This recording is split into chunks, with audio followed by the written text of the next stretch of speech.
Now we live. Max jumped the Good gun. energy. We had a false start. Okay, here we are. This is officially the beginning of the Presidio Bitcoin Jam. Presidio Bitcoin Here Jam, it a is. very special day, very special You're buddies. drooping here. I got to get you up here. Oh. Okay. Never be drooping. Absolutely Never not. be drooping. Never be But drooping. what's happening here? Why is there so much energy in the place today? Why we have a bunch of visitors from out of town today. We do. And why do we have visitors from out of town, boys? Presidio Bitcoin Hackathon. Presidio Bitcoin Hackathon, pbhackathon.com, baby. All right. We've talked about it several times. The time is It's now. actually happening now, right? Yeah. Like in a It's few exciting. hours. Is it 3-4 hours away now? Starts tonight. Yeah, 5:36, something like that. So Starts tonight. We have like 5 or 6 companies presenting their technology solutions, ranging from like Blocks presenting Goose and Lightsparks here, and Albi and Fusats and Yeah. well, Lexi. yeah. All And big prizes. Isn't there like 10 million Bitcoin being given away? Is that right? Half and all of all the supply? something like that. Something like We need that. to rebase the units to get to that number. But Over yeah, $10,000, which if you're already rebased, which I heard Mr. Jack Dorsey may be rebased, I don't know, He- according to Noster. he seems converted this morning. Did you influence that at all? Like, because he sort of referenced you're pointing it out. Well, what I sent him a link to our show, Mhm. and Why- he watched that segment from December Yeah. when we were just the Bitcoin Jam before the Presidio Bitcoin Jam, Yeah. and he Before the liked big he liked unveil. he liked our discussion. It Yeah. persuaded him. I'm We- glad we went from BJ to PBJ. we were the context was we were talking about was it Steak and Steak and Shake. Steak yeah, and Steak Shake? and Which Shake, is yeah, happening. yeah. So let's we Yeah. can briefly talk about that. Steak Yeah. and Shake, I think maybe we talked about it last week, but they announced We like, weren't sure if it was real though. It's But real. yeah. Turns out it's real, yeah. it's real. So I think the first payment was done yesterday in Bitcoin, and so someone posted a photo of the receipt, Yeah. and super cool moment, exciting. But I noticed on the receipt, it said Lightning, it said Bitcoin, it said Sats, like all these terms, and I'm just like, let's keep it cleaner. Just Yeah. Bitcoin. Everyone knows it. Everyone in the world has heard of Bitcoin. It's a great Very brand. Justin Timberlake. Yeah. of you. It's a great brand. Is that what right? inspired the tweet? Yeah, of course, great movie. But Bitcoin's a great brand. Everyone's Everyone aware knows of it. Yeah. People's knowledge of what Bitcoin is growing every year, but like everyone is aware of that brand. Like no one knows what Sats are, Lightning. Only the people probably watching the show, Nerds. and the people working on Bitcoin know that. But yeah. So keep it simple. So that I got a response from Jack. He wanted to bring back introduce bits as a standard, and I'm like, no, bro. No, Well, you were like a microbits guy for a while. What? I was. Microbits. It's even no, worse. I was a bits guy. Like back in 2017, 2018 era, I was a bits guy. I think Adam backlinked it then, and I liked the notion because I thought we needed a stepping stone Right. until the core unit of Bitcoin is in the code is one of 2.1 quadrillion units, right? But in 2017, 2018 era, it was like $1 million Bitcoin seemed a long ways away. Mhm. It seemed like, yeah, we can get there, but it's a long, long ways away. So I thought I was a fan of bits as a stepping stone until we could get to the point where one unit was actually like worth roughly a penny or whatever. And $1 million Bitcoin is 1 penny is 1 unit of Bitcoin. Today, some apps call it Sats. I think it should be called Bitcoin, but in any case, so had sent Jack our segment, made a few other arguments, and as to why, while it's an enormous hurdle to change the whole ecosystem, why it's the best for Bitcoin and best for users, and apparently he got persuaded. Yeah. And didn't Coinbase or somebody, one of the big exchanges at one point, actually tried to do this transition and then backed it out? Does that sound familiar? I don't remember this. No. I don't think so. Oh, okay. Yeah. Maybe it didn't happen. But- Must have but been my dream. I do think it's also important if you Yeah. get, because I obviously have not been as big of a proponent as you guys. I would say I'm kind of somewhere in the middle. Like if it happens, cool. If it doesn't, cool. But I will say if you get a few companies to do it together, like for example, if Cash App and Coinbase made the switch together, I think it would happen like overnight. Michael Rahani tweeted saying he's liked this for years. So it's pretty cool. there we go. Yeah. And he was both, right? He was formerly Cash App, currently Coinbase. He's made the rounds. He was a Bitcoin advocate at Apple, part of Apple Oh, he Pay. He's a was. Bitcoin Tesla. advocate at Tesla, Bitcoin advocate Oh, wow. on Cash App, and now a I Bitcoin believe- advocate at Coinbase. I believe he was instrumental in getting Elon to actually buy Yeah. that Bitcoin. So Shout out to Michael. Yep. Two things I want to mention off that. One on the steak and shake. Steak and shake, yeah. Steak and shake. I've never actually seen one of these, but I presume it's real. The one video I did see was of Evan Kalutis doing a payment with Zeus. Just like, can we just pause for a moment? How badass is it that like a major chain is accepting Lightning payments and a cypherpunk with his cypherpunk wallet, self-custodial on his phone, made a payment to buy steak and shake? That's crazy. Yep. And it actually worked. And it actually worked. So we still need to get NFC going, but there's folks working on that as well. yeah. Did anybody hear any more rumors about why Steak and Shake did this? Is this like a publicity stunt or some ideological thing, or? Don't know. Would love to know though. 'Cause I would love to hear like the story behind this. Because I'd like to Yeah, to hear the story. I'd like to understand the expectations they have. Right? Yeah. Is it like a publicity stunt? Do they actually expect many people to pay? Like in 1 year's time, what percentage of volume or number of customers are paying in Bitcoin? Like, what's their expectation? Mine actually is still pretty low expectations. I think it's a super cool moment. It's still the kind of use case that I think is lower value, but except, they might be doing it to lower their own fees. There is a strong value proposition there. Mhm. Yep. So if that is so again, yeah, I agree. What's their story? What's their motive? What is it? Are they is actually it, becoming a is it- Bitcoin is it- treasury company? is it That is makes it sense. ethos or is it like a business strategy and a marketing strategy? And if they really do want to lower their fees, then they might offer a lot of incentives and do a ton of marketing to get consumers to convert to using Bitcoin. That would be incredible. Also, I assume we don't know if they're like publicly held or privately, kind of closely I assume held. private, but I don't know. Because isn't one of the chains? Is it Chick-fil-A? One of the chains has some sort of ideology and Oh, some, yeah. some religious stuff behind it. Chick-fil-A is deep south. But Atlanta. is Steak and Shake It's not Christian? not like that either? I have no idea. Because I wonder if it is like these things grew up from these small families or whatever, and they have an ideology and they just want to express that. Maybe. It's very possible. I also wonder, to your point, if in addition to saving on fees, if you're becoming a Bitcoin treasury company, it might be, especially if you're a public company, but more palatable, even if you're a private company, to other stakeholders to be like, hey man, I'm not going to buy Bitcoin, but any Bitcoin payments we get, we just save in Bitcoin. Maybe Mhm. that's like another way to kind of like back into the treasury. Mhm. So also I thought it was interesting to your point, like I wasn't expecting, Bitcoin payments to pop off and like sort of mainstream usage. I'm still much more bullish on AI or digital, resources. Having said that, at Lit Devs last night, we had a Lit Devs at PBJ or Presidio Bitcoin, which was awesome. I mean, I was shocked to see it's not just Stake and Pay. They were talking about Ellen Bits partnering with a Steak and Pay. whatever I like it the is. rebrand. Shake and Steak, Steak and Shake. You know what it is. But some like major grocery chain in Europe that's now accepting Lightning payments. Shore, was it? Store? I forget the name of I think the, SHOR, STOR. I'd not heard of it, but yeah, I think Yeah. it's a popular chain. like what's our one here in the marina? Safeway. Yeah, like a Safeway in Europe. Anyways, point is, like, it does seem like there's like a bit of a moment happening for mainstream payments, which But that moment existed in 2013 era as That's well, fair, right? So yeah. we shouldn't. I mean, it should be measured sure. enthusiasm. There's no doubt that today versus 10 years ago, orders of magnitude more people owned Bitcoin. So Totally. they actually Yeah. already. It's one hurdle. There's many hurdles to get to spending, right? And the first one is you have to own Own Bitcoin. Bitcoin, yeah. So Yeah. way more people own Bitcoin today. Two, just the user experience, the applications, the payment experience needs to get better, and it's way better today than 10 years ago. So those are two wins. And then we talked about a few weeks ago on the show about the tax situation, at least in the US, where we might be looking at by the end of the year where you don't have to pay capital gains taxes when you Now spend. So- that would be massive. so yes. but on a limited amount, right? Like on Yeah. a $600 or something. $600 or something. Yeah. Not your Ferrari. David. DK has a Ferrari. Hey, Wow. no. Paid for a Bitcoin? What? No. Come on. I'm kidding. David's had a Prius most of his life. That's true. That's true. Oh, man. So, but he has really nice bicycles. Very, bikes are much very nicer good than taste my in cars, yeah. bicycles. Fair enough. But anyway, a lot of the hurdles 10 years ago have been overcome or like major progress on. So we might be there, Yeah. but we might not. Yeah, no, it's fair enough. Regardless, it's cool to see it happening. I didn't expect it. So Yeah. And I'm glad to see that it's real because I think there's like videos of these things happening now. I think, did David Bailey just tweet that he's going to buy the first 10 people who show him his receipt on Twitter, is going to buy him dinner? I didn't So- say that. I saw that. Nice. Yeah. It's like- a good idea. Yeah.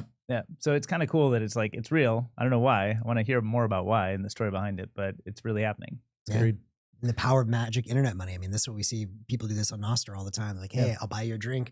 show me the receipt, click zap, send you the money. Like, it's very cool. So I love to see it as the marketing moment, but I still think like Bitcoin is for these use cases we don't even really know or see yet. And so getting super hung up on cheering it when it works or, hating it when it doesn't, it's kind of like, okay, this too will pass. This is cool. But also kind of what really matters is, can we invent the new ways that require Bitcoin that just don't even work unless you have an internet native money? Which I would hope would start tonight. That's what I was going to say. Yeah. I hope by tomorrow night, we're going to have the top 5 projects we're going to have like 35 to 40 builders here. Yep.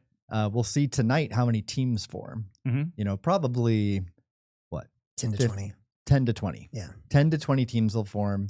The top 5 will do a live stream demonstration tomorrow night. And let's see what they cook up. And, I think there's going to definitely be some compelling Bitcoin payment applications, but for each of them, we should ask why Bitcoin? Yes. Versus dollars, for example. And hopefully we learn. Yeah. What are you guys most excited about for the hackathon? Anything in particular you want to see? I want to see games. I just feel like games are like the best substrate to just play and have fun and do stuff. And you can invent new games and new mechanics around an internet native money. Yep. That you just couldn't have before. So yeah, paywall, that's fine. But also weird things where you like have like prediction markets and betting and different kinds of prize pools and stuff. There's so much that can be done when you have this internet money. And they're like these closed systems where like the whole thing is about having the fun and having the moment and doing it. So it's like, to me, that feels like a really fertile area that is like mostly underexplored. We've had some really good demos and stuff, but I think there's just like insane amount of progress to be made around that. And then that demonstrates to people this gets them thinking about other more utilitarian use cases. Yeah. What about you? Yeah, I mean, I'll describe some areas, but because I want to see something I've not thought of, it's hard to say like, oh, this is what I want to see. Like, I don't know what I don't know.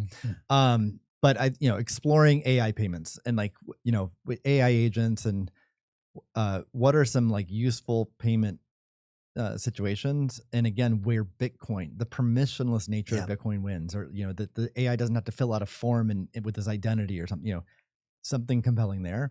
I think micropayments remain underexplored, even though it's been a concept for decades. Yep. And I think there's a common sentiment that, micropayments create too much friction for end users. They don't want to think about making it. They don't want to make economic decisions for every like half penny or something. Mm-hmm. Totally agree. But that's not the only way to create micropayments for users. It can largely be hidden. Yeah. I mean, streaming sats for podcasts or whatever is one example, right? You're not like literally making a choice every second as you're listening, right? So, but unless you're listening to us right now, in which case, go ahead, click boost as much as you want. But I still think it's really underexplored. I think we will see micropayment killer use case at some point, and maybe we'll discover it in the next 24 hours. Yeah. I want to shout out a few things that I'm like you. Obviously, I don't know what I don't know, so I'm excited to see something that blows my mind. That would be my dream. But I did another shout out I want to give. I'm very excited about this morning. I dropped a podcast on Ideas from the Edge with Drew Bansal. Drew, by the way, have you guys seen some of his talks over the years? Yeah, you've sent me. Yeah, I think Drew, like in a world of great thinkers, I think Drew might be my absolute favorite Bitcoin. Like he is next level. Thinking about where things are going many decades out, about AI, about energy, about one day Bitcoin on Mars. A lot of incredible That's things. That's what I was going to say. So I've read that several years ago. He wrote about that, right? And it's really good. Yeah. So anyway, in this, we talked a lot about AI, and I think two things that came out of for me. One, you guys know that I'm really excited about, which is this idea of autonomous life. Can we get private keys running within the secure enclaves for AIs that are interacting with each other without human intervention? I don't know if we're going to see that this weekend. That's probably a little bit too much of a push, but maybe we'll see something close. That would get me excited. And two, the thing that Drew was talking about, which sadly may not be palatable for your friendly neighborhood VC, but is the golden age of piracy. And I think his giant point was that I think we could see kind of like what the late 90s was on steroids, once you can have streaming micropayments for things like incentivized torrents, and eventually taking that out to actually meter and pay for bandwidth in real time. I also thought a little bit about this yesterday. I won't dox who it was, but I was trying to meet the runner of an eccentric and fun node and accidentally introduced myself to the wrong guy. who showed me he was doing something with mesh networking, sending Nostr messages over like, I think it was some kind of mesh-tastic. I think that's what he called it, some mesh protocol. And I was like, who the fuck is this? But it was fascinating. And then I started thinking, oh my God, now if you could now attach with this message, a tiny payment, 1 Bitcoin, 1 sat for those who are not yet inducted, then all of a sudden you can actually pay and incentivize people to run these, mesh radios or ham radios or whatever frequency you want to use. I think that like metering for the distributed infrastructure in real time is radically underexplored as well. Yeah. And we've tried this. I mean, I used to run a thing called, do you know Phone, F-O-N? No. It was like a Wi-Fi mesh router where you could like share it with people who wander by on the street in your neighborhood. Yeah. And then that kind of thing was tried again with the shitcoin and helium. Oh yeah. Right. Yep. So that idea kind of has come back again and again over the course of like, I call it must be 15 years ago, maybe when I was first playing with that. So it's an idea that's like it's going to happen. It's just the timing, right? And we may be at a good. I'm a little skeptical of it, but we should cue that up for another show. Yeah, that'd be one. Because I'm skeptical, but I'd love to learn more. I want to become a believer in that model. No, so we should do a deep dive. But one last question on that: how did Phone? Were people just doing it altruistically, or were they getting paid? There was a payment mechanism. You could have a subscription to the thing, and then you have a subscription at your house, and you get paid when people use yours. So you kind of net out what you would have otherwise paid for the subscription. Okay. So you kind of get like a rebate when other people use yours. So if you just put it in a useless place, you don't get any of the rebate. If you put it on a busy street, you do. But I just think the idea of like how we get internet access might be able to be made more efficient. It may not be that you have cable going to your home and a Wi-Fi thing. Maybe everybody has a Starlink-like thing, right? So it's not like inevitable in the sense that like I think it's inevitable that we have more efficient ways to get internet bandwidth, and probably Bitcoin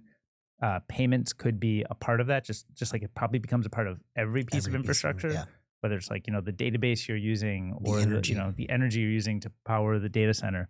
All of it probably gets mediated through Bitcoin, but I wouldn't say that like it's the Wi-Fi access point at your home that necessarily is the kind of routing point for those payments. Yeah, fair. So we love audience engagement. So Rob Hamilton says, "Happy Friday, gents." Hey, Rob. What's up?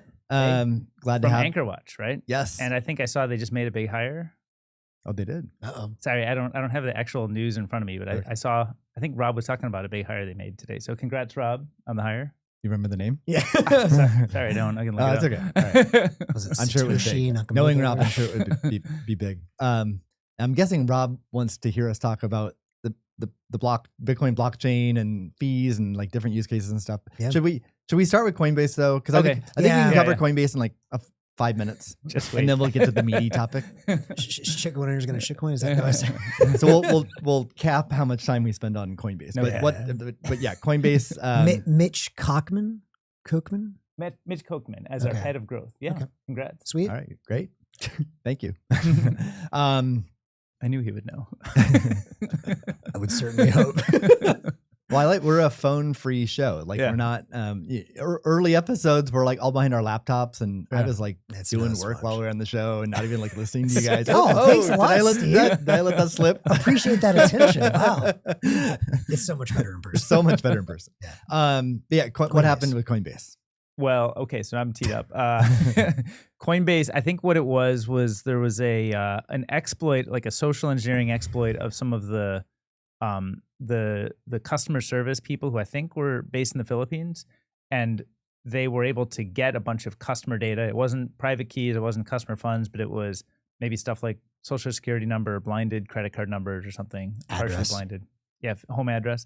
So a bunch of data got leaked out, and then I think the people who executed the hack demanded $20 million ransom payment from Coinbase. And my understanding is Brian Armstrong, CEO of Coinbase, came out and said, we're not paying the ransom, but we are going to give a $20 million bounty to anybody who gives information about the hacker. So leading to the arrest and conviction of the criminals. Yep. Yeah. So several threads here. One is, I think it's undeniable that was like pretty bad operational practices by Coinbase. There's no way a customer service representative, wherever they're located in the world, should have access to all of this customer data. Sadly, I think this is probably quite common among companies. I highly doubt like only Coinbase had bad practices Right. and every other company is, all But to do buttoned up. customer service, you often need to be able to investigate a situation, right? Yeah. Yeah, but like, But there can be home controls. address, There can be controls put in place, right? SSN. Like you shouldn't be able to just access the entire database. So another thread here, though, is that they communicated less than 1% of some acronym MTUs. I've never heard of. It sounds like Monthly transacting an users. energy unit or Yeah, something. that's what I was about to say. Those are BTUs. BTUs. Yeah, that's what I thought too. So, what is it? What do you think It's it stands for? monthly transacting users. Yeah. It's kind of like a monthly active but type. I've never seen that used for it. So when Yeah. my interpretation of that is like the legal and comms team Yeah, like totally. work to Yeah. come up with some new wrote a metric script. to minimize Yeah. what this sounds like. Yeah. What we do know is that they have an SEC filing saying that they expect this to be $180 to $400 million cost, and Damn. not because funds were stolen yet, but if they part of Brian Armstrong's message to customers is like, if you were socially engineered and lose your Bitcoin, we'll reimburse you. And so Mhm. they're estimating that the expense of that to be up to $400 million. Mhm. Now the less than 1%, I either think that's like not true, Yeah. or it's like basically 1% of their highest, their whales, Yeah, basically. yeah. Yeah. Because I did, I'm not going to dox anyone, but I asked a bunch of people, did you get the email? Right. And like way more than 1% of the people I asked said yes. So the 1% number doesn't really line up, but the people I asked, they were early Coinbase customers. They had a high balance back in the day. I don't think any of them have Bitcoin there anymore though. Right. But, so who exactly was impacted? At minimum, I suspect it's a lot of Bitcoin. If you sum up the Bitcoin of the people who were impacted is high. Yeah. So that's scary in terms of like potential. I mean, there'll undoubtedly be daily phishing attacks. I was part of the Ledger attack back when I was naive, like most humans, and I gave Ledger my home address. And then that got exposed and my, email and phone. And now I'm a hardened soul. Like I know, or first of all, I don't give that information out anymore. And then secondly, I'm getting spam or, I'm getting phished every day.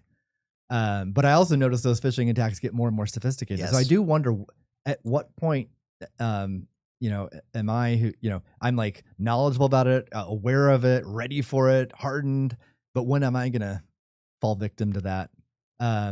Especially as you go up against AIs, right? Like the nature of the attacks. I think this is what's so scary is like, as we see AI coming to take off or whatever you want to call it, like I think in a year from now, if you wanted to have like a simulated video call with someone you really think it's there, they could do that. Yeah. So super scary. So another subtopic here is just KYC data. And one thing that a lot of Bitcoiners believe in is that, the Bank Secrecy Act in the United States from like back when I was born, has more costs than benefits to society. It's like an overall bad public policy. And then everything that's come from that. And then we see it in the EU and sort of all over the world, collecting all this personal information when you want to create a bank account. And of course, Bitcoin, the way it's built, doesn't require that information. Was the Bank Secrecy Act originally created to solve a specific problem that was on people's minds because of a big public policy issue or some blow up? Or? I don't know the history. I'm sure there was some. Nick Carter's probably written about that. Oh, okay. Yeah. So I don't know specifically, but anyway, I mean, there's yet another example of a data leak where customers are harmed and people are harmed, or there's the potential for harm. I mean, we absolutely know they're going to get phished. Now, whether there's going to be wrench attacks and people attacking homes, well, I hope not, but maybe. But definitely people will be phished, and definitely people are going to be tricked. We've seen that pattern over and over and over again. Unfortunately, people are quite vulnerable. Smart people, who are accomplished in life, sadly get tricked. And as we just said, like it's getting more and more sophisticated where almost no one will be able to defend themselves against it. So it raises that topic as well. And it's just yet another example. I really hope that policymakers incorporate this into their calculus as to what's the right thing for consumers. Because like they're trying, there's definitely tons of financial fraud, like just absolutely outright criminal behavior that everyone would agree is like bad behavior and should be policed and punished, and that like terrorism, etc. But I don't think they've incorporated like the 99.9% of people who are just fine, ethical, right? People going about their lives who didn't ask for this, and then they're burdened. I mean, identity theft already is a massive burden. Like it affected my mom. It like caused her tons of stress, and she had to spend weeks and weeks and weeks like solving it. And I don't know if she ever did address the problem because someone else with the same name, or I forget, it was someone else's same name, or someone like stole her identity, and it just caused her all kinds of issues. So, anyway, that's a subtopic. Brian Armstrong's response, I think a lot of people are saying, giving that a thumbs up. It was a rapid response. It was a strong response. So I think I'd agree with that. So I think that was job well done. But still, we have to acknowledge like Coinbase didn't have good operations here. I'm not sure though that you really can have any type of airtight operations, because you have to enable your customer service people to be able to like search for a record when somebody shows up and be able to deal with the customer service issue. So how do you ultimately, like, I think it's an unsolvable problem. But you don't give them the option of like download the top, million customer names in one click. I don't know if that option was available or there was some other type of hack. Like I just you can put controls in place. But do we know which controls they had in place and which there's they also don't? a lot of data that is you're legally required today to keep if you're a regulated company. So one option you have is just like skirt the law and like give the finger and be like, no, we want to do what's right for customers. A less extreme option is like you can take that data that isn't needed for customer support and put it like in cold storage, like put it offline. So it's much harder to access. And like, because why would a customer support representative need to know a social security number and home address? Yeah. Like there's certain cases where you need a home address, but many you don't. So again, you can put controls in place. That can be like an exceptional situation. I want to offer a slightly different take on where I think this would make me go. So 2 things. One, I agree with you at the limit. You can never completely get rid of this risk. You can definitely do things to mitigate it. You can make it harder for customer service reps to get that information. So this maybe is a extra kick to get something like a local Bitcoins or a decentralized exchange on Nostr going at a much stronger, higher velocity. Like I actually think it's really important for safety and for people to have that option. But number 2, Brian Armstrong, I mean, I have mixed feelings on the guy. Like I agree his response was strong. I think it's great that he didn't pay the ransom. He's going after them. I think he's done some good things in the past. But every time you hear that guy, I just can't help but think, like, to your point, it's always very kind of like tricky corporate speak, 1%. You never know where he's really coming from. Obviously, we've talked about the risks of, yes, they're like a traditional fiat company. They've hired a good security team. But because they're supporting all the other coins besides Bitcoin, how secure is the Bitcoin really in the long run? I want to just also take a moment to say, if someone is using a centralized exchange, I've sung his praises so many times, but like Leishman is just the idea. Like, and I guarantee you, the more I watch all this play out, I know Coinbase is a huge head start, but in 50 years, Leishman, as he tweeted as a joke, but it's true, he tweeted that Coinbase had the opportunity to build JP Morgan and they built Caesar's Palace. Leishman's building JP Morgan. Like you listen to Armstrong, you listen to Leishman, it's just night and day. Let me tell you a story. And David already knows the story. So David and I have a group chat with a mutual friend from long ago. And he owns Bitcoin. And I think he originally had Bitcoin on Coinbase. And then, through years of pestering and making arguments and stuff, I think he self-custodies a portion of his Bitcoin. Yeah, and I think he moved the rest from Coinbase to River. Good move. Right. So somewhat surprising to me last night was that I raised awareness of this Coinbase ransom and just everything we just talked about with in this group chat, and he responded saying like, I don't like the response of this Leishman guy.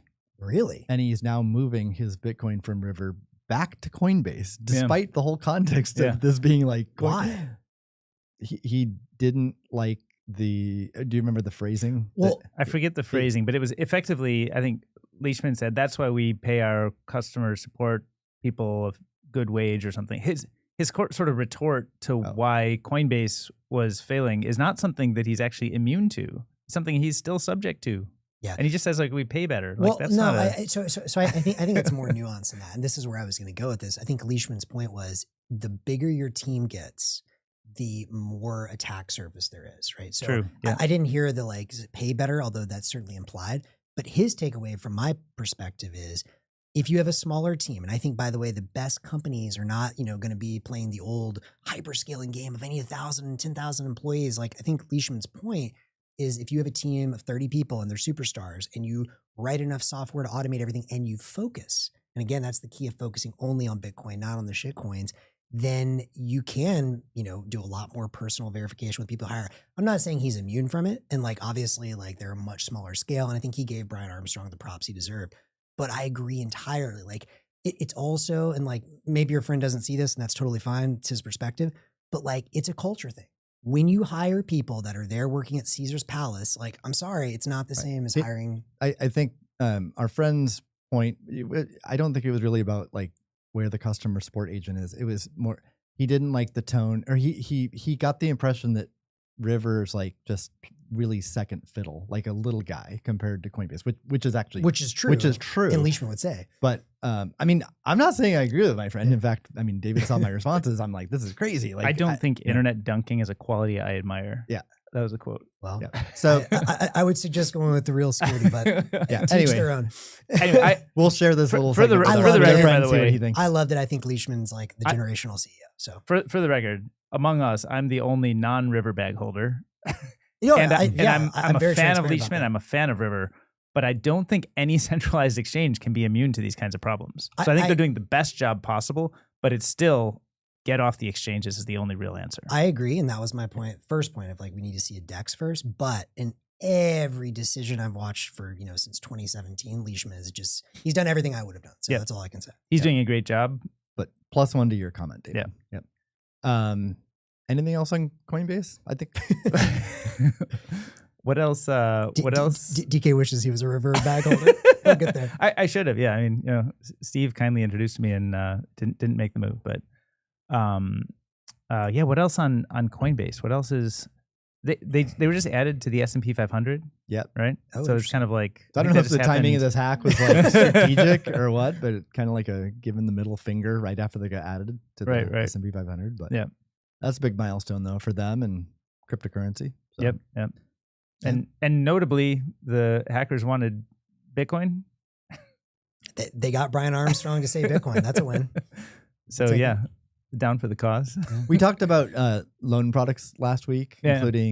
including Coinbase, and then I think Twitter discussion. I think that followed that episode. I forget when, but someone pointed out.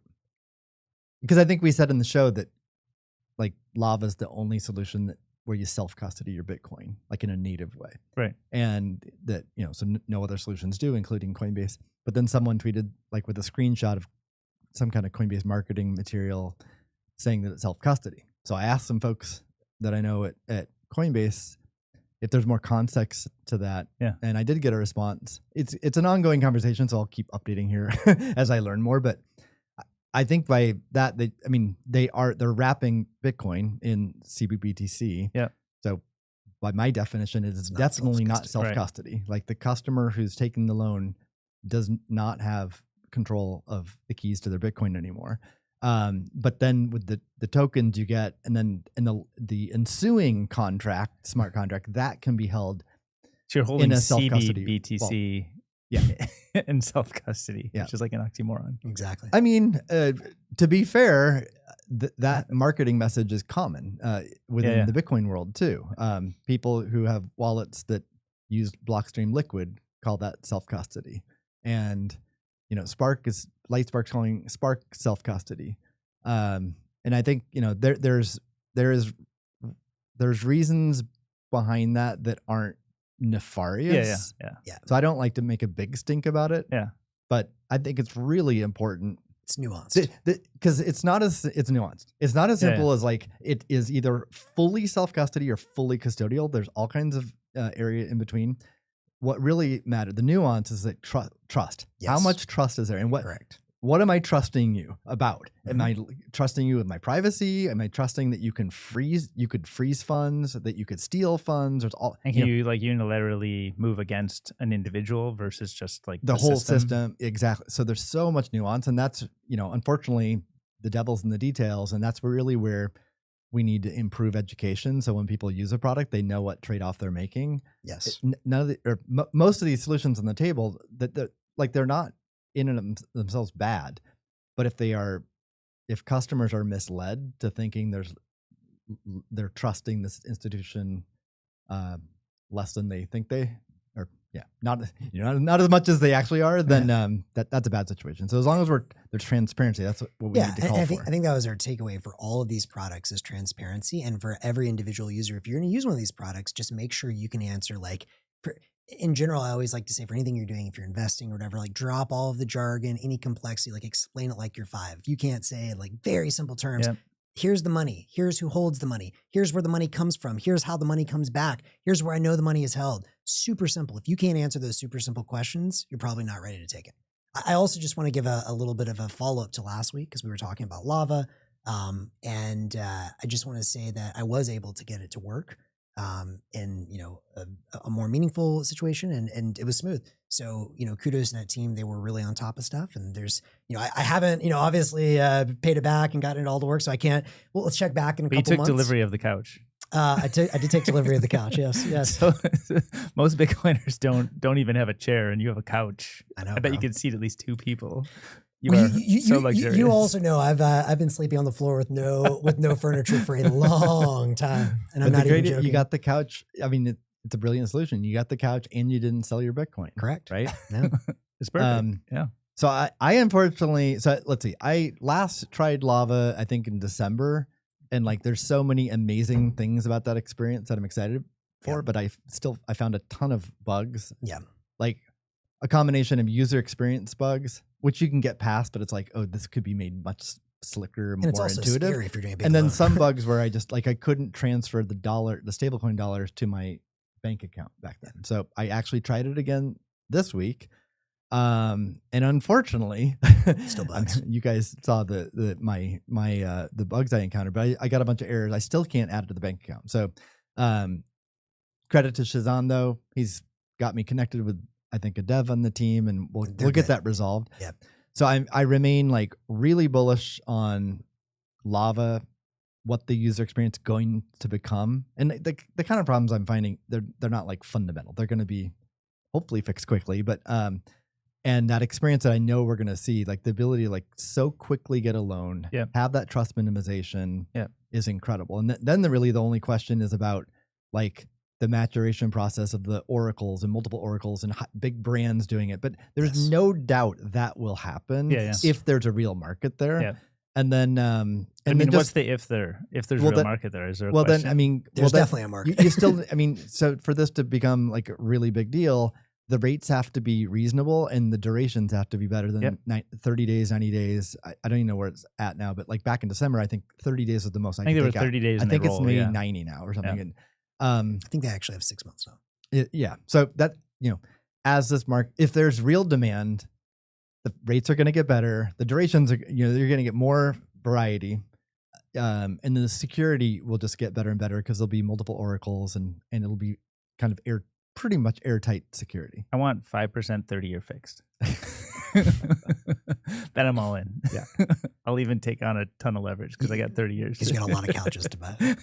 So should we move to like the big topic? Let's do it. The Bitcoin blockchain. Let's talk about it. Yeah. So, we're on our 3rd week now of talking about all the Bitcoin drama, Lord. but we're going to tackle it from a different angle. Are you feeling at peace, or are you kind of caught up in it right now?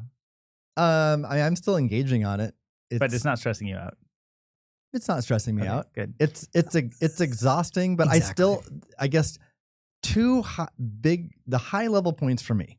One is that despite the unpleasantness of all this drama and bickering and people fighting with each other, people who are like generally on the same team, Bitcoin, and friends with each other, are fighting with each other, Yeah. is that I think thousands of people are being educated about the Bitcoin network and how it works in a way that they otherwise would not have prioritized in their life, right? So, and that creates a stronger Bitcoin long-term if more and more people, we don't want an elite group of core devs as the only people in the world who understand how the system works. Yeah. Then we have centralization. But I mean, there's a segment of people who think Bitcoin Core is like the centralization point. I don't think it is, but it would become one if there's only a group of like 30 devs who actually understand how the system works. So that's one high level point. And then the second one is that the way we solve this problem, I mean, it's my opinion, but I think you guys share it, and I think a lot of others do. The solution is that we need to drive adoption of Bitcoin usage and Bitcoin payments. Bitcoin is money. We need to drive adoption as Bitcoin is money. And so there needs to be better development tools, better applications and products. We need to find product market fit. We need growth. So like the growth hire that Rob has for AnchorWatch, like he needs to drive growth of AnchorWatch, and every product out there needs to drive growth. When we see more usage of Bitcoin as money, guess what? More transactions in the blockchain will be Bitcoin as money. It'll drive the fees up. And because there's so much value for customers, they'll be willing to pay fees, and they will outprice other things. So to me, that's the two big things. All the other details are like completely in the weeds. So let's So talk basically, about people care, and the markets will, people care will work / learn themselves out. more, and like, and that, we want real demand. and then we need adoption of Bitcoin as money. Everyone, like, it's not this division of like, half the people think Bitcoin is money and the other half don't think Bitcoin is money. The people who are on the other side also think Bitcoin is money. They literally work like they work 24/7 to make Bitcoin as money. So everyone agrees Bitcoin is money, but we need to drive adoption of Bitcoin as money. And we drive adoption when we actually see transactions in the mempool. So I think this is something you were hinting that we should discuss today. And this also got brought up last night at Lit Devs, which I actually thought there was one interesting point there, which people have been talking about. The mempool is empty. And a lot of people say, well, that's because everything's moving to Lightning. And there's a whole bunch of different companies releasing that over the last year or so. There are Lightning transactions. The percentage of total Bitcoin volume from on-chain to Lightning has increased by anywhere from, call it 10, 20, 30% in some cases. So that's great. But I'm still very skeptical because most of those are small payments anyway, that would like have a radical impact here. And probably a lot of those payments would not have gotten done otherwise if they had to be on the base chain. Maybe yes, maybe no. But regardless, if Bitcoin is going to succeed, let's say 2050, what do you think about what the mempool is going to look like? What is a transaction fee going to look like? Will people be using it at all for individual transactions? Will all of that be Lightning? Will there still be space for other kinds of data? What are y'all's best guess on what the mempool looks like in 2050? Well, I mean, years ago, I did some napkin math on like, I was curious, what do transaction fees, the amount, need to look like for a given security budget? Yep. There's a professor at the University of Chicago, Eric Budish, who wrote a paper in 2018 that argued that basically Bitcoin is going to fail, because I forget the exact numbers, but I think he modeled out that transaction fees were going to have to be like $18,000 per transaction, or just some like such a large, whatever the number was. It was so large that it was outrageous. And, so a group of us met in Boston in fall of 2018 to discuss that paper and be, like, is this the future? And are we like, is this a big LARP or is it wrong? And our conclusion was that I think it was like an earnest attempt by that professor. I don't think he like set out to like, have a scathing report on Bitcoin. It was a reasonable model, but this is such a challenging problem that one takeaway I had is like, you can't model this. Yeah. So while it was a good attempt at a model, it was too simplistic. And we came up with at least 4 reasons or 4 things that the model didn't account for, so that it kind of rendered the conclusion poor. But that got me to thinking about the security budget. How much do we need to pay miners to make Bitcoin secure? Another simplistic take, and actually part of that paper, was like, well, how much would it cost to acquire 51% of the hash rate for like a short period of time? like an hour or a few hours. And then people would go look at like a service like NiceHash, where you can rent GPUs, and there have been double spending attacks on other altcoins in the past. Yeah. Where you can rent hash rate, and B, you can rent enough that you can literally 51% attack these small chains. And they were successfully attacked. So it definitely can happen. Then people apply the same kind of numbers to Bitcoin and be like, oh, you only need like a few $1 million for a few hours and you can double spend Bitcoin. But it's if you look into this deeply, it's not that simple. I mean, just the logistics of acquiring that are unrealistic. The only realistic way now would be if you attacked like 3 or 4 mining pool systems, or like, and this is credible. Like a hacker could attack 3 or 4 mining pool systems and take over those systems for a period of time and pull off a double spending attack. So if that occurred today, I would not be surprised. So that is an area where Bitcoin can improve over time. And then we can get into Stratum V2 and all these other systems to be able to do that. But even if that were the case, that would be like bad and a bad hiccup, but like they'd regain controls of those systems and they'd stop doing it. It would be very temporary.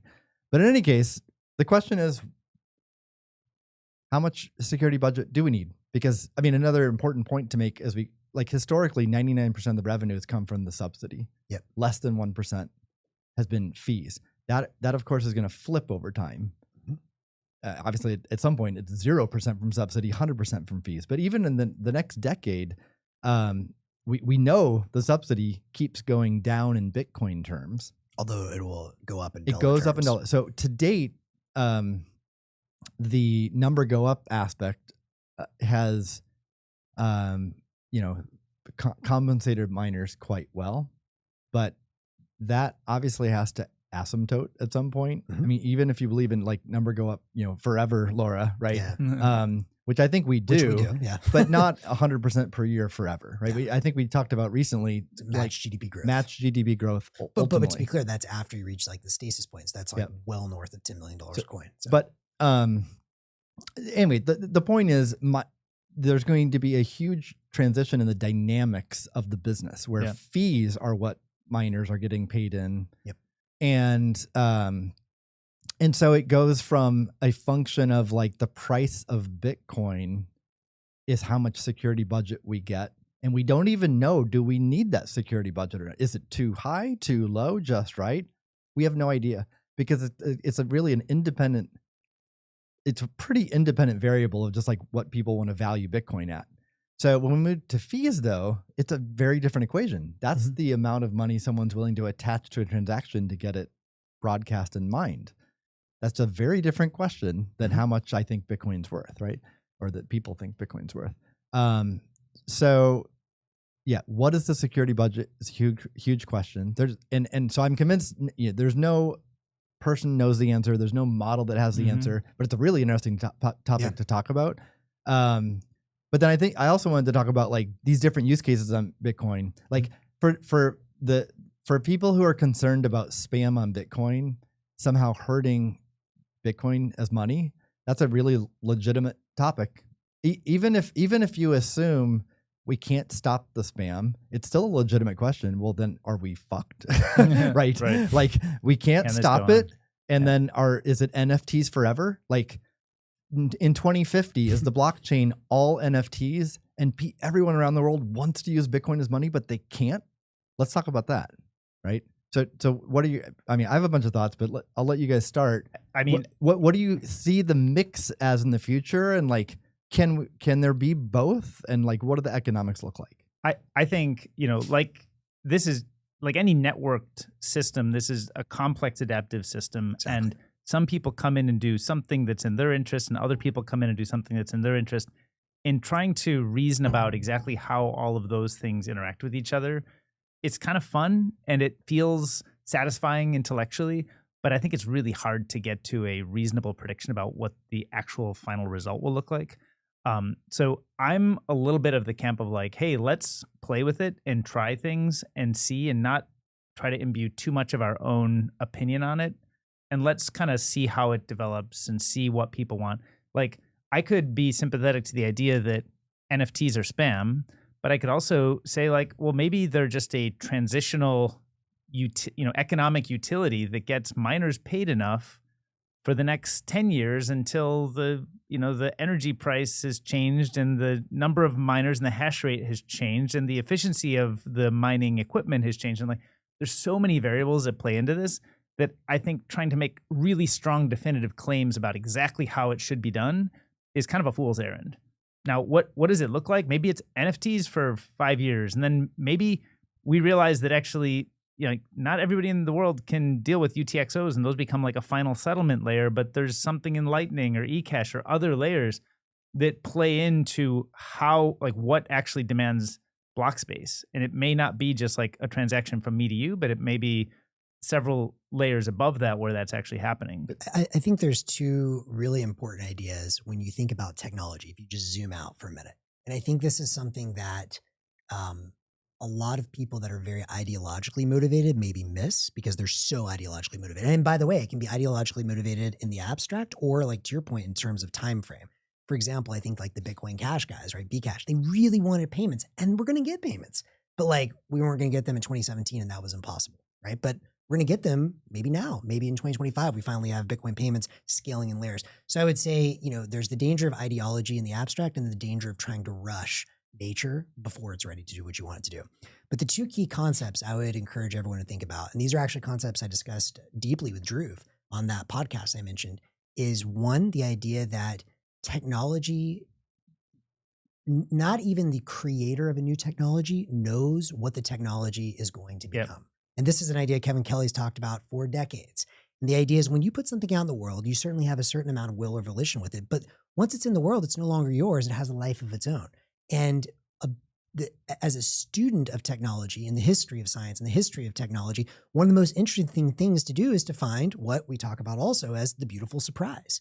When you put something out in the world to solve one problem, you may end up needing to solve a dozen of other supporting problems in order for that thing to work. In the case of Bitcoin, I think it's very interesting in that, in order to create peer-to-peer eCash, which is what Satoshi set out to build, you needed to build a clock. Why did you need to build a clock? Because that's the only way you can solve the double spins problem is to build a global clock. That's what Bitcoin, that's one, I always feel like the guy like feeling the elephant, I feel the trunk, and you feel the leg. It's like, that is one view of what Bitcoin is. It's a global clock. Great. But something else Drew talks about is, the Lightning Network. We set out to build a peer-to-peer payment channel network. So it's easy to do payments all around the world. But in actuality, what I think, I agree with him, what we're actually building is incentivized Tor. I think in decades, we're going to look back and say, literally, the Lightning Network is the way to sell bandwidth or tiny units of infrastructure for money, incentives. And no one saw that coming at first either. So what I would just encourage everyone to is to go in, instead of just stay humble and stack Bitcoin, stay humble and observe and see what Bitcoin wants to become. What as Kevin Kelly says, what technology wants, what does Bitcoin want? And I think your point is very well taken that can change over time. Like Bitcoin bootstrapped as payments on the dark web. Now, it's starting to invite other kinds of data. And I think it's going to go back to payments, but it's going to go in many, many layers to get there. I think another important nuance is it's not all or nothing. I don't think you were intentionally framing it this way, but I don't think it's like, oh, for the next 5 years, it's all NFTs. Right. 100% of the block space is NFTs. And then the next 5 years, 100% payments. It can be a mix. It is a mix today. It's been a mix forever. I mean, there's been like Satoshi dice in the past and like all kinds of different applications and like literal spam attacks. I guess when I say literal, I mean spam that everyone would agree with. I just tweeted out before the show like 5 examples of what some might consider spam, and I just tossed out my estimates for like the percentage of Bitcoiners that think are spam. I'll just share it here if I can remember it. NFTs. My guess is 80% of Bitcoiners think that's 90%. Spam. Oh, is it 90? Yeah, that's what you thought. 90%. The second one, what was the second one? Block, decentralized namespace. Right. Some people have explored 80%. Like a new version of DNS that's decentralized. And by some people, he means David King. I didn't want to dox him, but other people do. I think DZ. There's a lot of people who are But Ethereum has ENS, right? And there's several proposals to do it on Bitcoin. And I think Satoshi kind of gave nod to the fact that this was an important Namecoin space to think about. Yeah. So you know, I estimated 80% of Bitcoiners would consider that being spam. And then BitVM has this notion of like, for its zero knowledge proof system, like you can challenge if you think the operators are cheating you, you can challenge it. And the size of that proof, I think, is like the size of the entire block or 2 blocks, or you know, Robin or someone can correct me, but it's a huge amount of block space. So is that spam? Then like the current like debate is around Citria, which is a BitVM based company and service, using a Groth 16 zero knowledge proof, which that plus a little bit more data was on the order of 140, 150 bytes. So a small amount of data. You know, is that spam? And I think what I say, like 40% or 30% of people, again, these are just like estimates. Yeah. I'm actually curious what I hope people are responding to that to let me know what they think is spam. And then open timestamps was my 5th one. You have right? that at like 10%. 10 or Like 20 most people think 20%, I think. 20%. Okay. Anyway, who knows what the percentages are? But I mean, the point is, those are 5 examples of data that probably cause at least some Bitcoiners consternation that like this is spam, should not be in the blockchain. And you know, I don't know. I mean, like personally, I think open timestamps seems pretty valuable in it. And again, and it's like it's a tiny amount of block space, so I don't see it open timestamps getting in the way of Bitcoin as money at all. Yeah. It's so efficient in how it uses the block space. So I don't see like so one thing, I mean, I had issues with NFTs on Bitcoin. I have no issues with NFTs, the concept. Right. I've said that multiple times over the years, and some Bitcoiners just hate NFTs, the concept. And I actually don't understand that. Like I collected baseball cards as a kid. Lots of humans collect coins and stamps and collections. It's a religion. You know, and so this is not a new phenomenon. It's a proven phenomenon that human beings like collectibles. Having digital versions of them with scarcity makes complete sense to me.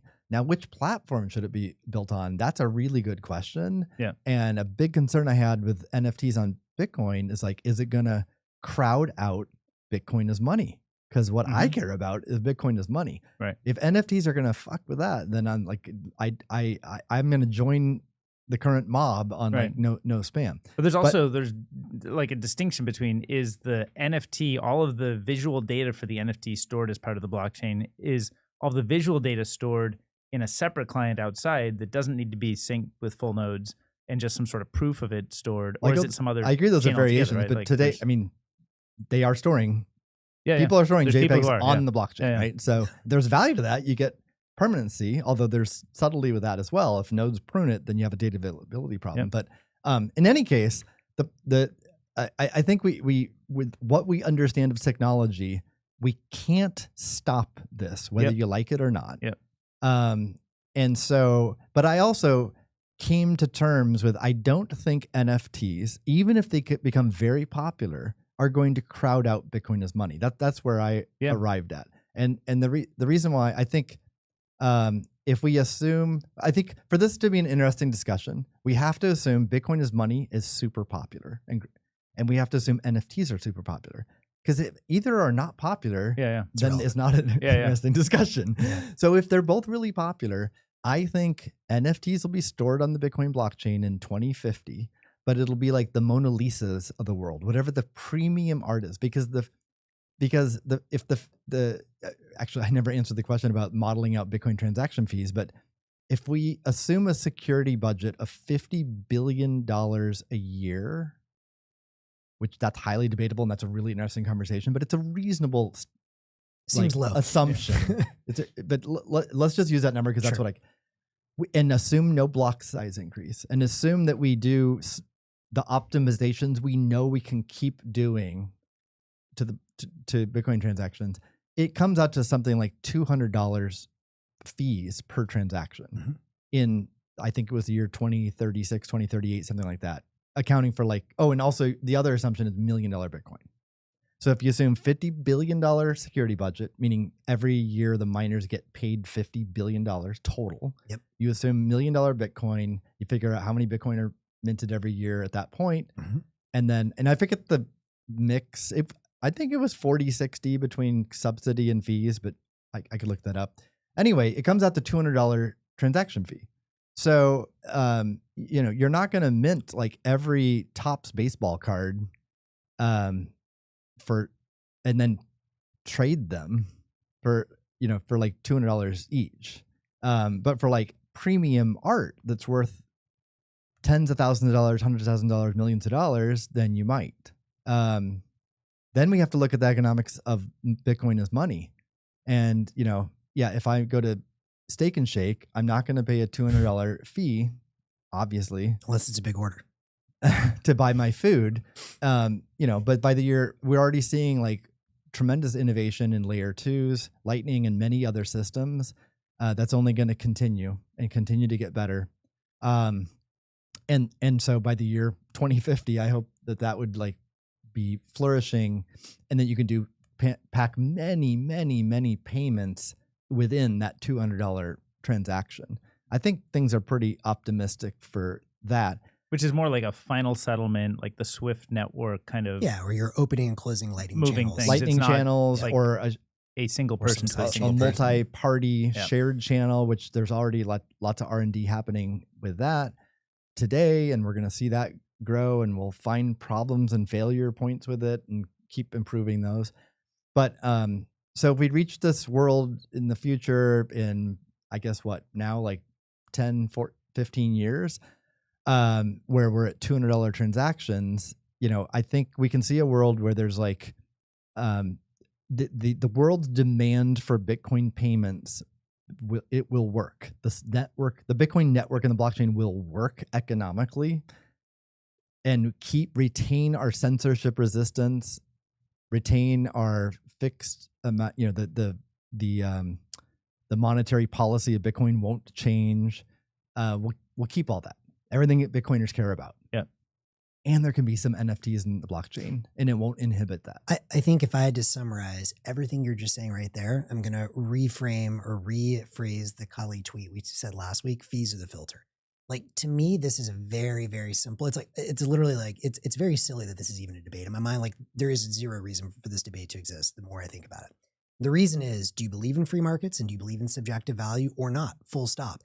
Like, to me, it's a very egotistical and simple view to say, this is what I think it should be. My view is correct. Everyone else is wrong. Says who? Why is your view special? And if your view is so special, by the way, do you have the bags to back it up and put your money where your mouth is? In my mind, if you believe that, here's another simple question for anyone that's like super deep in this debate. Do you think commerce is valuable? Great. Do you think that JPEGs or NFTs are valuable? Great. If you say the first is yes and the second is mostly no, then to your point, fees will solve all of this problem. Because if I'm having to pay $200, and I think that's conservative, let's call it $1,000 to put something into the blockchain, or $10,000, well, I better have $10,000 per transaction. And if I do have that and I can put it in there, okay, great, then that is valuable to me subjectively. One could argue maybe the state could attack that way, but eventually, I mean, just play this out like ad absurdum, right? Like, if someone does that over and over and over, and they're not creating any new value that flows back to them, eventually, if you drag it all the way to the end, they will run out of money. On the other hand, if we really believe that Bitcoin, commerce, free markets are valuable, and we're not just LARPing, then every time we pay, or a company pays to have a Bitcoin transaction to open and close Lightning channels, then in theory, they should be getting more value than they're putting into that system in order for that system to be sustainable and survive. Yep. To me, it's a very simple fees of the filter. That's the whole answer. Also, I think it's so dangerous trying to define what spam is. I mean, you guys are already saying that, but let me give another angle on that. Yeah. If we take JPEGs, it's just so easy to emotionally feel and even intellectually feel like it doesn't belong in the Bitcoin blockchain. Like I think a lot of Bitcoiners emotionally and intellectually feel that way. And I would argue that that's a blind spot, including myself. I kind of feel that way. However, let's take one of the other examples I gave, this Groth 16 proof. So it's a zero knowledge proof. It's a tiny piece of data because, and it's real. I mean, Citrea is going to put this in the blockchain one way or the other, whether it's like this, that, or the other technical way to achieve it. They're going to do it. I don't know what their future holds. Is it a pre-mine token? shitcoin factory probably outcome. Probably. However, in the year 2050, what are the odds we have scaled payments where payments have most of the characteristics of on-chain Bitcoin, and yet it's instant settlement, it's fast, and it scales to the whole world, AI, humans, etc. And they're using zero knowledge proof technology to do it. I think the odds are high that it's that or some other equivalent type of technology. And that technology might need to put a small little proof on the blockchain, which proves millions or billions of payments. So are we going to do we want to change Bitcoin so it disallows that as spam, cutting off potential R&D paths to scale Bitcoin as money? That makes no sense at all to me. And I agree. And I mean, again, to put this very clearly, I mean, I'm not a JPEG person myself. Like, would I buy this stuff? I think I tried it once just out of curiosity, but I have zero interest in this. I mean, again, I have friends that collect Magic the Baseball or Magic the Gathering cards. Like, would I ever do that? I find it absolutely absurd. I would never do that. However, it's like, who am I to tell my friends that their perspective, what they find value is right or wrong? Like, it's not my place. Like, it's the market's place. And so to me, what I would just say again is like, yes, we all have emotional reactions over things. And I think a lot of that came from all of the shitcoin wars. And I get it. It's been a decade plus of crap. But at the same time, to me, it's like you either believe that commerce is valuable or you don't. I mean, if you look at, all the triggering that Ethereum and Solana, all this stuff, I don't worry about it at all. Why? Because I don't think any of that stuff is valuable. If you look over a 10-year time horizon, ETH in BTC terms is continuing to just plummet, and it's going to continue to. And that's my view or my belief, my investment thesis, because I don't think it's valuable. Short term, you can pump it with VC money, you can pump it with the state level, whatever bags, but you can't do it in perpetuity. The only way to keep funding transactions in perpetuity is you have to be getting more value out of that transaction you're putting in. And so for me, when you have these guys like, oh, JPEGs can never get in there, that to me is there's a deep-seated fear that they're afraid, wait, what if this thing actually is valuable? To me, it's not, unless I just don't worry about it. I think there's also, like we were saying, with any technology, things have to kind of evolve, and they're not just in stasis. But I think people project, they see like, oh, if I see a JPEG taking up 50% of the block space today, imagine that in 2050. And the answer is probably don't imagine that, because it's going to evolve. So just be open to like whatever you see today is not stasis, or it's not project that out for decades. It's just the way it is today. And maybe that carries us through to the point where money matters more and we have more money transactions. Like, I want the money transactions. I don't care about collecting JPEGs. But like, if people want to do that now, and those things might be really valuable in 2050 when you're like a handful of JPEGs that were made in 2025 or back in the day when you could actually do that economically. You can't do that economically anymore, right? So in a sense, and again, you guys didn't really speak to my point is think about 100 byte proof that scales payments. Amazing. Yeah, I love it. I can't imagine someone disagreeing with that. No. But the whole op return debate is around this narrow, that size of data. It's not JPEGs. This op return policy has nothing to do with JPEG. It's like from 81 bytes to like 140 some bytes is this window of data that gets the limit is being taken off, allowed to be transacted. Yeah. Because anything above that can go to this segment. We go into the witness area. So it's these types of data. So like, I really want to understand what are people's concerns with that. I think people would say, well, Citrea is like a shitcoin VC company or whatever, and they're going to produce shitcoin, and it might very well be. But when setting up consensus rules or policy, you got to think about all the possibilities, which is a point you guys have been making, which is both subjectivity, but also we don't know what we don't know. I think it's very reasonable to think that in like a decade's time, there will be a great payment scaling solution that uses like 100 bytes of data that needs to be put in the blockchain that doesn't fit today's Satoshi's definition of a transaction. And it needs to go into like an op return or some kind of data, and there's like that would be amazing. Like everyone wanting Bitcoin to be money, that's an amazing outcome if that happens. I agree with you, and I just had something. It's a little spicy, and so I don't mean any offense by this, but I think it's kind of funny. I think people okay, that are, Alex, clip. Yeah, exactly. Well, I think people that are really pushing hard against it, honestly, remind me a little bit of the Greenpeace guys in a way. Like, I'm not saying in the sense that I think the Greenpeace guys were poorly motivated. I think these people are honestly motivated, but it's the Malthusian delusion. It's a good term I like, the Malthusian delusion, which if you look back, I mean, Malthus, he wrote whenever he was writing, 1800s, 1700s, I don't even remember. Max is showing his intellectual prowess against us. Absolutely, absolutely flexing it. But his whole concept was signatures. His whole concept was that basically, like, the world's going to run out of resources, population, we can't sustain more people. But the problem is, there have been Malthuses in every generation. And the problem they always make is they can't model, to your point, in a complex adaptive system. All they're looking at is, what are the resources that we have today? What are we using today? Okay, let's just do a linear chart and see what that's going to look like in 10 years or 100 years. The problem is the other variables in the complex adaptive system also change. Like, I don't know, technology, energy sources, everything getting cheaper, stuff like you're talking about, different kinds of proofs that are going to be able to batch all kinds of payments together.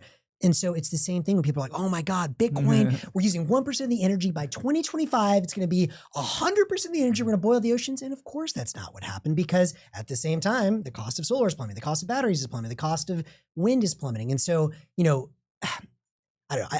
I would just encourage everyone to remember, in a complex adaptive system, nature is going to nature. Technology is going to solve a lot of these problems. Malthus is going to Malthus. Malthus is going to Malthus. Yeah. You had some commentary on, like, thank you, Max. End of clip. You had some commentary on the namespace stuff. Like, do you think that I think you said you did some back of the napkin, back of the envelope kind of calculations there. Are you generally like believe it can fit and is not a problem? Or? I don't recall my numbers, Okay. but I do recall. I felt like my back of the napkin math on how many domains. I think I probably Googled this, but like how many domains exist today. So if we think of today's world with the World Wide Web and those domains, that they could fit on the Bitcoin blockchain, and I think take up, I forget what it was, but something like 5 to 10% of block space with one name per Bitcoin.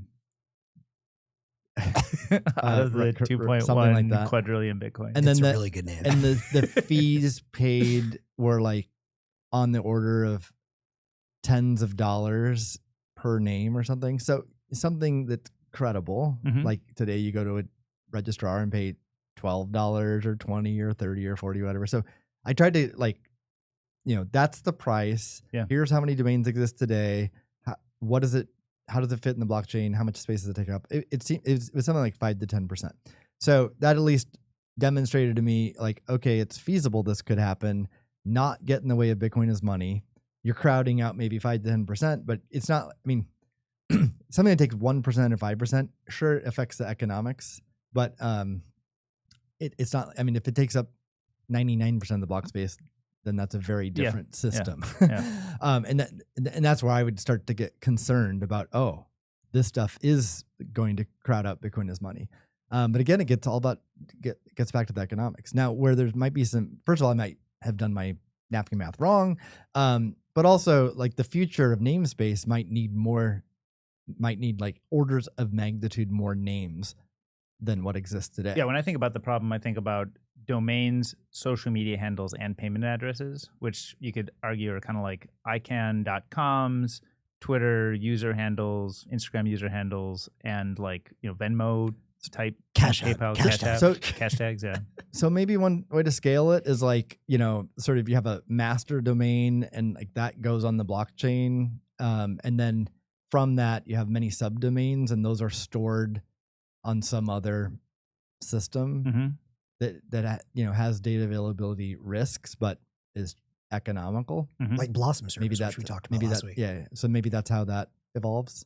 Yeah. But, I don't have some sophisticated model or all the answers, but I think, I guess I'd encourage everyone to do the thought exercise of, if we assume a world in the future where different types of information stored in the Bitcoin blockchain, what do the economics look like for each of those use cases, which seem plausible, and the scenario that people should be screaming about is that they come up with a good model of like NFTs or this or that or what, and taking up 99% of the block space because it's willing to pay $200 or $1,000 a pop for all those transactions, crowding out the money use case.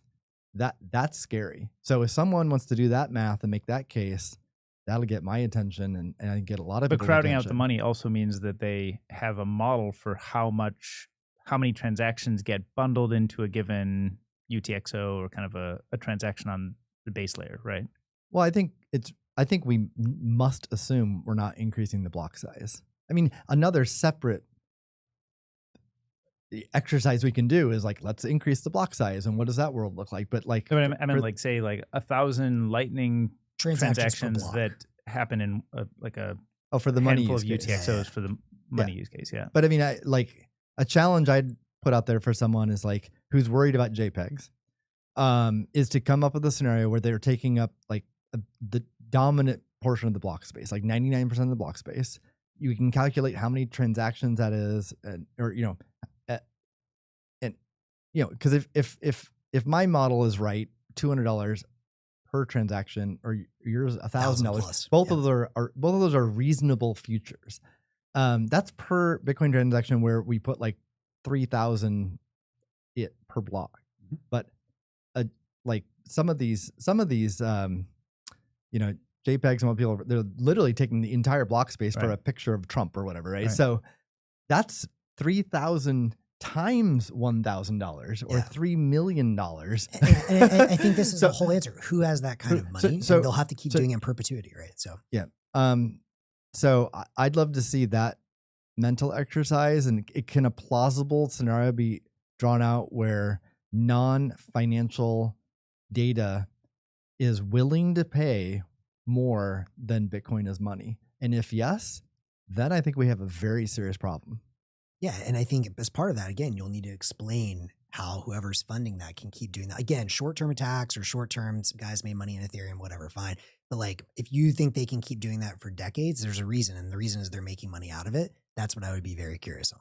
And are they making money like on-chain Bitcoin money, or you're imagining they're making money some other? I'm imagining if you play this thing all the way out to its limit, that there's only Bitcoin. So imagine the whole economy gets hyper Bitcoinized in that world. I mean, you could do it on whatever gradation, but like imagine in that world, if I'm continuing to pay super high fees to like put, if I'm willing to pay whatever it was, 1,000 times 3,000 for a Trump JPEG, like I better have some deep pockets. And if I'm going to keep doing that for years, how am I doing that? Like where is the revenue coming from? Eventually anyone, no matter how rich, even a state, will run out of money if it's not somehow replenishing the coffers too.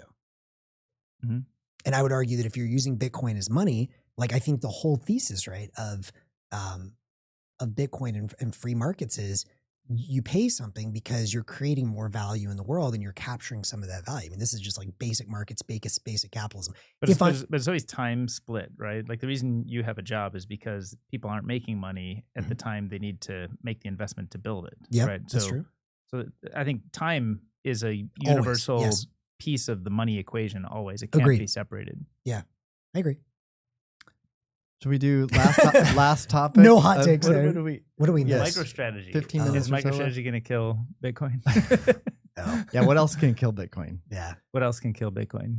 EMP? EMP definitely could. I think the topic that we might disagree on, so it'll be fun to talk about, is Bitcoin treasury companies like Strategy, but more and more popping up. Every day there's a new one. We talked about XXI a few shows ago, I think. There's many of them. I think our very first episode in November, this was our top, one of our main topics. And I think on that episode, I'll let you share what your view is, but my understanding of your view, Max, is Facebook should be doing this.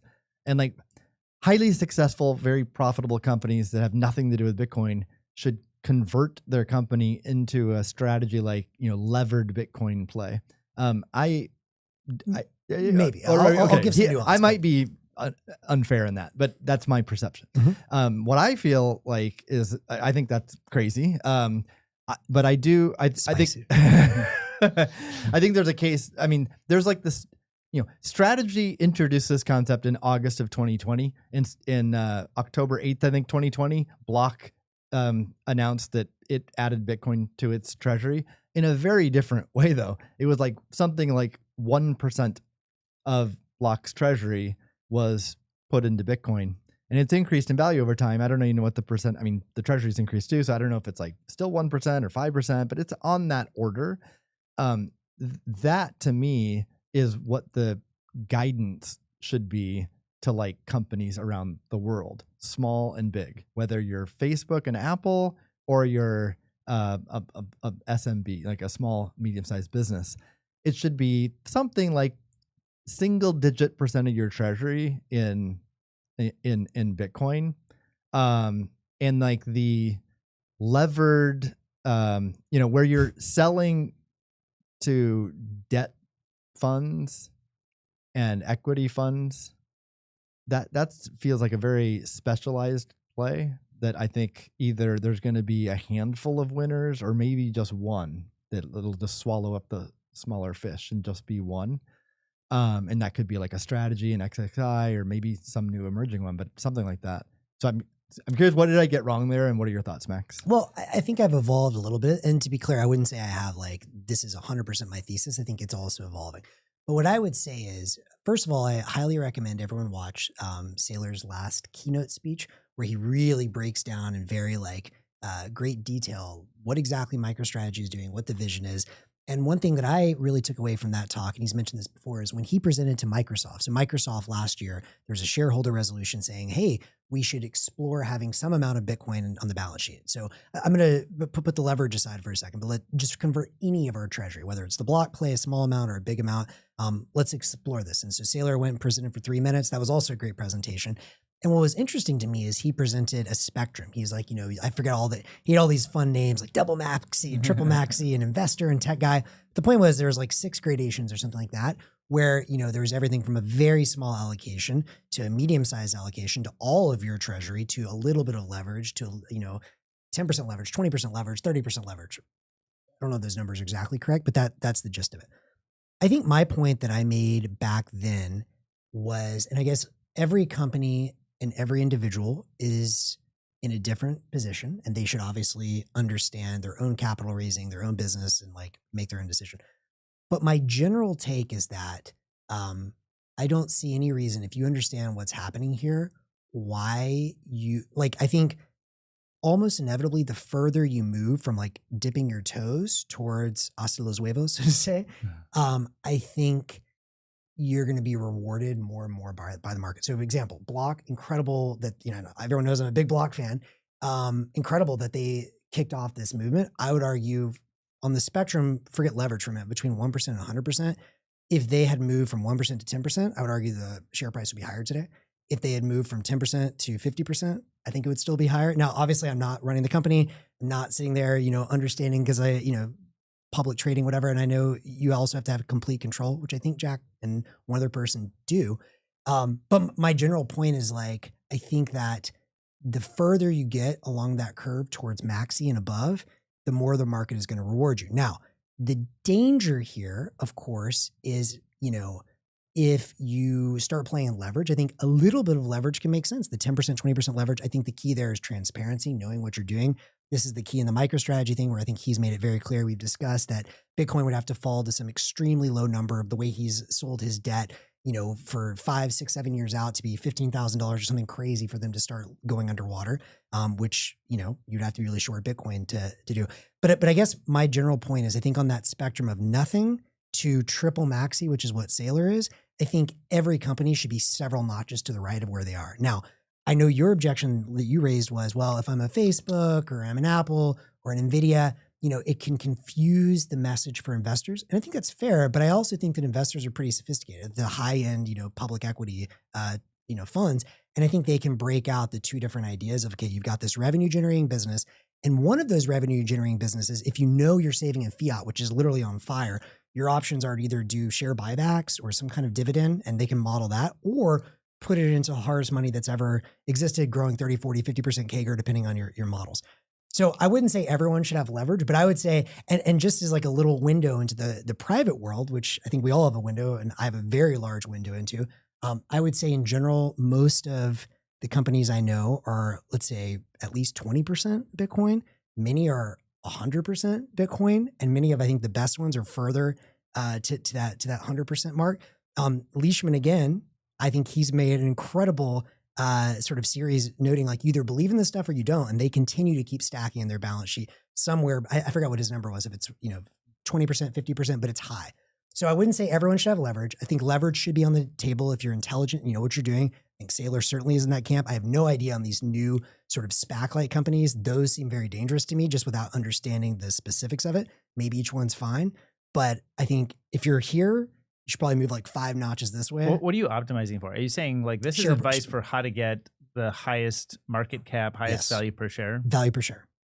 So without a doubt. Sorry to cut in line, but one thing I've evolved my thinking just from this conversation, so thank you, is I used to see 2 segments, the block strategy and the strategy. Yeah. But I think there's 3. The simple view of this, there's 3. There's the block strategy, like put a single digit percentage of your treasury in Bitcoin. Yep. Then what the strategy is leverage, where you literally have to go out and sell to big equity fund managers and debt fund managers. And that's like an entire business and financial engineering and like expertise there and relationships and sales force and does that activity. But then the middle ground is like the double digit percentage of your treasury in Bitcoin. And that's probably what I would advocate for most. Yeah. And so maybe where, I was saying like you're crazy or whatever is like, if everyone's doing the 3rd segment, the leverage, you have a sales force, that's just not everyone's business. Right. So, so maybe the more interesting debate and discussion is, should the advice to businesses be single digit or double digit percentage of your treasury? I think it's a far more interesting discussion and debate. So I feel like less strongly like, it's definitely a single digit percentage. And also there's not one right answer for every company. Exactly. You gave an example of Bitcoin companies or, companies, which I think are mostly Bitcoin companies. So it's sample size, let's say 50. I think it's natural for them to do double digit percentage. Because they're dependent on Bitcoin success to succeed. Right. Yes. If Bitcoin fails, they fail. Yeah. So you could take on as much as you want, basically. Yeah, but I would also argue all true, but I mean, again, I'm extremely biased back holder and all this, but like I would argue that they're just seeing reality more clearly and like it's a no-brainer. But well, first of all, like the Apples and Facebooks of the world, Google, like first of all, they're not psychologically in a position right now, or I'm speculating, but like just based on facts and stuff that we can observe, they're not ideological about Bitcoin right now. But even if they do become that, and like Jack is, right? And Jack has been a long time. And did Jack put 100% of Block's treasury in Bitcoin? Well, no. and that's my big question. If Jack hears, it's like, what if, I agree, we're not going to get Apple to take that jump, but like, why is Block not 50%? Yeah. Well, so, I mean, I agree that if Block would have done 50% back in 2020, it would have a lot more Bitcoin right now, and it will be the same in 4 years. It would be if you do it now. It would be really interesting to know what the valuation of Block would be if we'd done that. But if you're a company like Block, Apple, etc., why do you even have a treasury? Well, you have it for rainy day. You have it for M&A. You have it as a reserve in case the debt markets like change again, and you get more headwinds with the debt markets. So there's all these, and there's probably many more reasons, right? I'm not a CFO, but like those are reasons why. And today in the world we live in, most of those the liabilities are in dollars, right? So if you get to the rainy day, or you get to the point where you want to do a big M&A that really changes your strategy and the future of your company, and Bitcoin price happens to be down then, well, that sucks, right? And of course, the Bitcoin price can be up too, and that's great. But you don't want that volatility for these use cases of your treasury. So that's why it makes no sense to me for a lot of large established businesses that aren't all about Bitcoin to have the lion's share of their treasury in Also, you're Bitcoin. valuing the company based on the economic engine they built that generates cash, that they can invest to amplify the generation of cash in the future.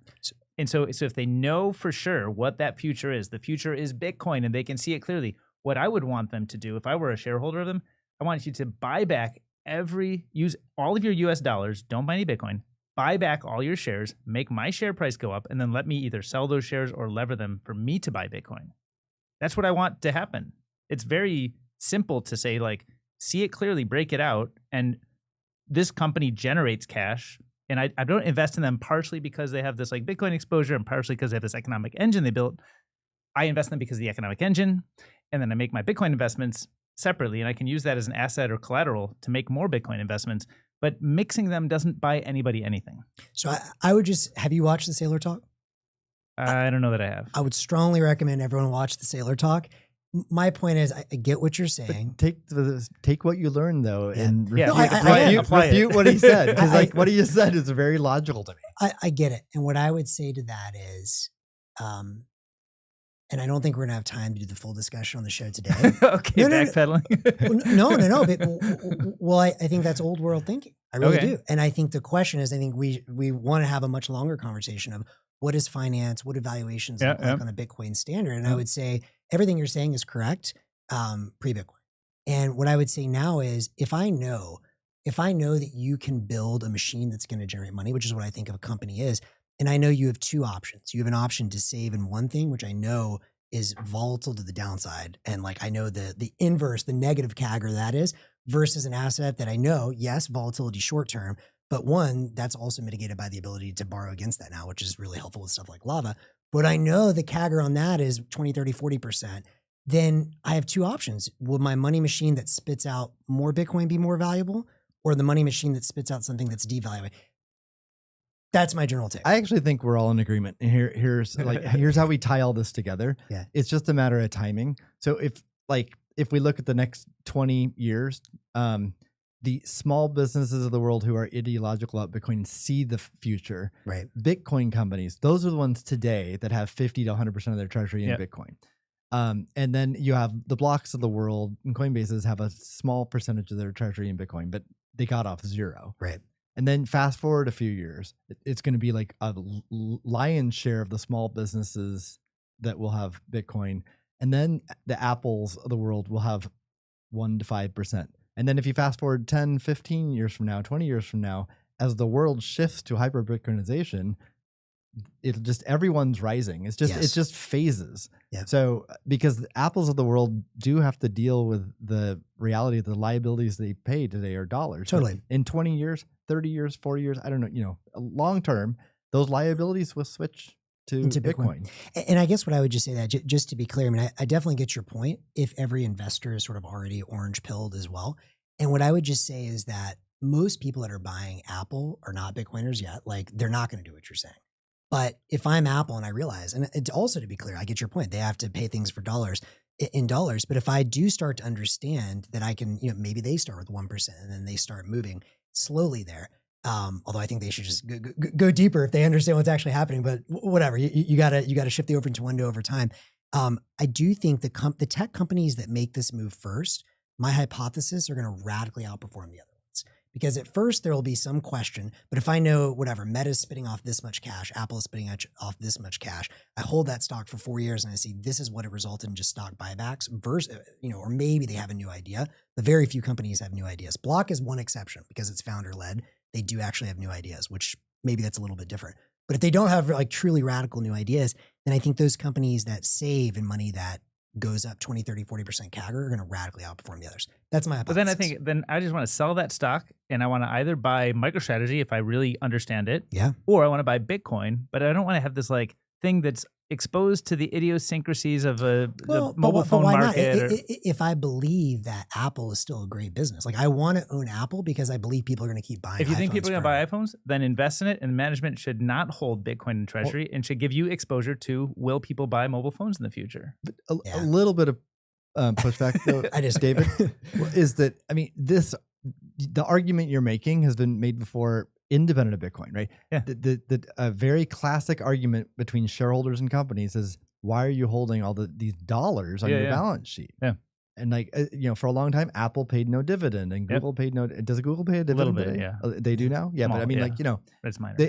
and they just accumulated like hundreds of billions of dollars. And so then people like pay a dividend or buy back shares or whatever. And over time they do that. But that is a classic argument that's been had for decades. Sure, yeah. And it's a similar argument. Because but I think it's different because you're not assuming that if I hold cash, that cash is going to go up in value by 10x, and now all my shareholders are going to be happy that I grew the value. It's the optionality that you pointed out. I have the optionality to make good M&A decisions, right? I have the optionality to do a future buyback of shares, but those are the kinds of decisions, like the characteristic of decisions that would be valuable for that management team to make. I don't want that management team telling me their opinion about the fact that Bitcoin's good or not. Like, I believe Bitcoin's good, but it's not really up to them to express that idea to me. It's up to them to run that business well. Well, I mean, I just want to push back on this because I think that I'm not necessarily saying that you have to believe Bitcoin's going to 10x. What I'm saying is if I know there's a business that's an incredible money machine and one of those businesses can store monopoly pieces of paper or they can store in gold, I know I know where I'd want them to store the money. It's completely independent of them making iPhones. And what I would say is, what about the Monopoly community card with the gold? Well, what I would say is and I think Saylor says it very beautifully. Every company, every individual, every organization, every country has the opportunity to merge with the Bitcoin network. When they merge with the Bitcoin network, they're saving in something that goes up in value over time versus not. And I would also say that I think you're absolutely right that you don't want them necessarily going, hasta los huevos on Bitcoin. But now that you can lend or you can borrow against Bitcoin with stuff like dollars, as long as, you're, again, being intelligent about it, I don't see any risk in how that's going to hurt your M&A strategy. I'm just saying, I understand Bitcoin, so I don't want to own these things that are partial Bitcoin exposure things. But if it's like exposure to the search engine market or cloud computing or mobile phone market, get me that exposure. I would prefer to have no exposure to any of that stuff and just exposure to Bitcoin. Like that's rational to me. But then to mix it is what's problematic for me. Let me reframe this one way that makes sense. To be clear, I mean, so I obviously from your perspective, I know how you allocate that, which is good. But from the perspective of if I'm Tim Cook, right? Like I'm not thinking, is David King going to buy this stock? I'm thinking, how do I juice the price of Apple as much as humanly possible? Now, let me ask this another way. Imagine there was a hyper successful company selling the best wine and the best beef in Argentina. And they tell you, hey, don't worry, we don't want to take a position here. We're going to store in pesos because that's what we do. We're an Argentinian company. Absolutely not. Of course they wouldn't do that. They store in dollars. Why do they store in dollars? Because they can store monopoly money or something that's more gold-like. I would argue it's the exact same thing. Spicy. Maybe wrap it. Well, I'm glad we had a little bit of disagreement among each other. But good discussion. And I think we're going to continue this discussion in the future because all of us are interested in envisioning a hyper-Bitcoinized world where Bitcoin is the standard and everyday money, it's gold, it's everything. And what do the credit and debt markets look like in that world? It's very fascinating. I don't think anyone knows the exact answer. So let's talk about that in the future. And I think PE ratios are a shitcoin. Yeah. Ooh, that's something I can agree with. So we'll talk about that in the future. All right. Tune back in. Great show, guys. All right. Good. PB Hackathon tonight. AI.